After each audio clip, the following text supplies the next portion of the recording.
Okay, so today we're going to be making a matte painting.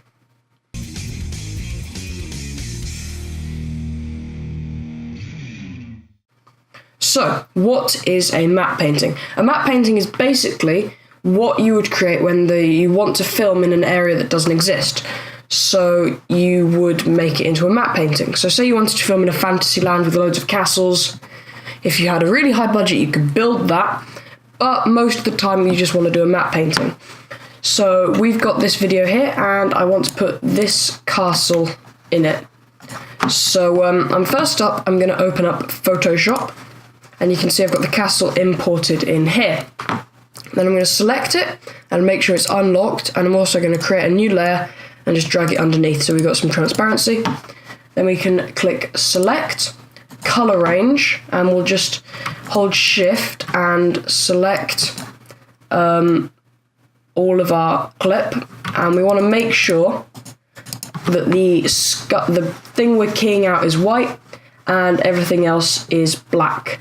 So that looks good. You can change the fuzziness. I liked that I had 32, that was good. And then we can click OK and then delete. And you can see there we've got a decent key. If we just click Ctrl D to deselect, we've got a decent key of the image, and that looks pretty good. There are also some people down here, so I'm going to do some removing. So I'm going to give myself a much smaller brush, and then I'm going to grab, where is it? It's here somewhere. Yep, this here, the spot healing brush. And what we do is we alt click when our layer is selected on this bit here, and then we can just sort of remove these people. And it actually does a really good job of removing them. So we'll select the ground now, and we can remove their feet, and they're pretty much gone.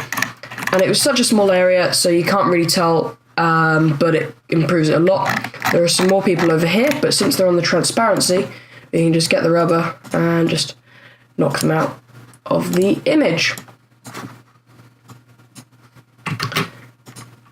And that's good enough. Okay, so that seems good. So I'm now also going to grab my rubber and make it really big.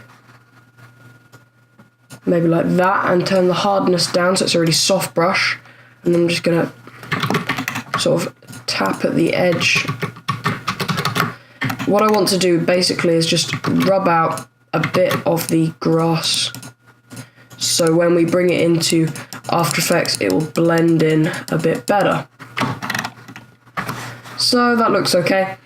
And you can see there's also an edge here, so we might actually want to remove this, which could be slightly challenging.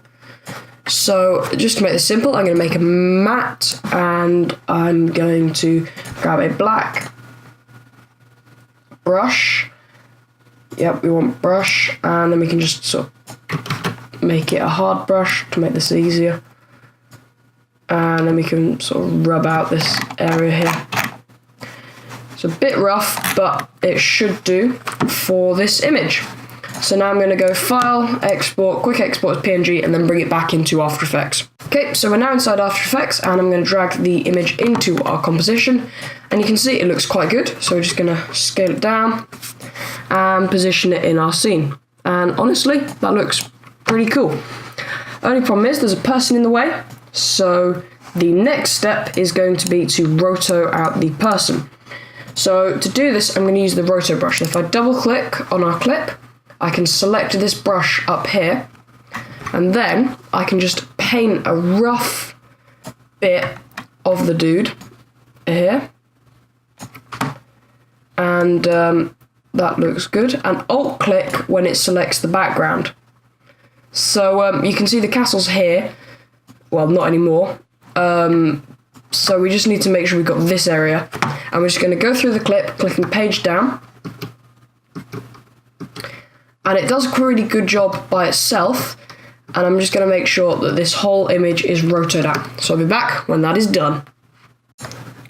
Okay, so I have now finished rotoing out the person. You can see there's the roto brush effect. I then duplicated it and removed it on a different layer. So I'm then going to grab the person and drag them above the castle, and you can see they're on top of the castle. And we can just preview this, and you can see it's a bit rough, but it looks pretty good for the sake of this tutorial. And we can play around with a few effects, like I'm going to feather it a lot, like that. Turn up the contrast, and we'll do some reducing of the chatters. And we'll also use motion blur, because that'll look more realistic. And then I'll throw it in on here as well. Not that there will be much, because it doesn't really move. So now let's composite this castle into our shot. I'm actually going to lock this person so I don't accidentally grab them. So you can see here, I'm going to put it at the top of that plant because that'll make things easier. And the first thing to compositing something is to make it fit into the sky a bit more. So I'm going to duplicate it, and I'm going to go into Effects and Presets, and I'm going to select the Fill effect, which is here somewhere. There we go. And we'll just throw that onto one of our layers and select the sky, and then we can turn it onto maybe overlay, and then obviously we'll take down the opacity a lot, and that will just blend it in to the sky a bit better. And then you can also see that the grass here doesn't look too great. If we just pre-compose these two layers, so select them both, right click, pre-compose, and we'll just call this castle. Okay, so now that's one layer and we can drag it around. So I'm going to put it like so. And I'm going to grab the square mask. For now, I'm just going to do that, and then we'll add a bit of feathering on, and that'll just make the grass blend in pretty well. You can also see we've got some noise up here, and the simplest way to get rid of that will just be to mask it out. And since it's a still image, don't need to worry about doing too good a job, and we probably could have fixed it in Photoshop, but doesn't matter. And then we'll just select that and hit subtract on our second mask. And that looks fine, but we might want to add a tiny bit of feathering, and that looks pretty good. Pretty cool.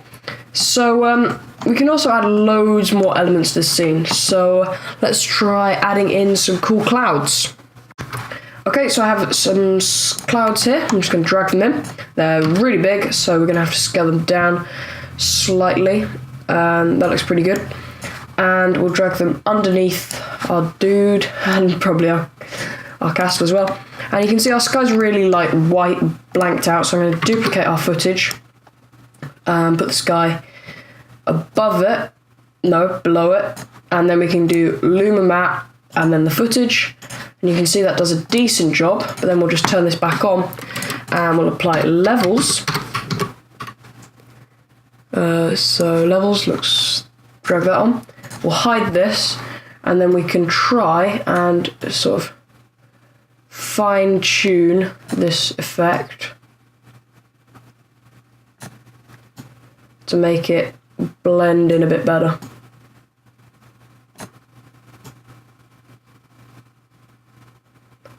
And that looks pretty good. That looks okay. So we can stick with that. I'm then also just going to take the opacity down so it blends into the actual sky a bit better, and we'll move it along until we get to a good bit, and that looks pretty cool.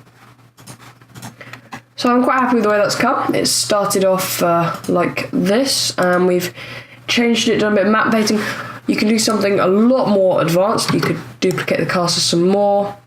We could scale it down, move it into the distance, and then add a camera lens blur, which is always the one to use if you want something in the distance because it looks more realistic. And then we just want to blur it around the same amount as this grass, so probably only 5. And then we could add another duplicate, or we could put it all the way on this mountain over here, really far away in the distance. Oops, didn't mean to do that. again. Let's just use this. And that looks really, really far away. Then we can add a much bigger camera lens blur, like so. And you can see you can build up a massive world that doesn't even really exist just by repeating this a few times, maybe making something smaller. And yeah, it looks pretty good, and this technique can be used to do something a lot more advanced. This is quite a simple example, but you can create some really cool pieces with this effect. So that's all for this tutorial. See you next week.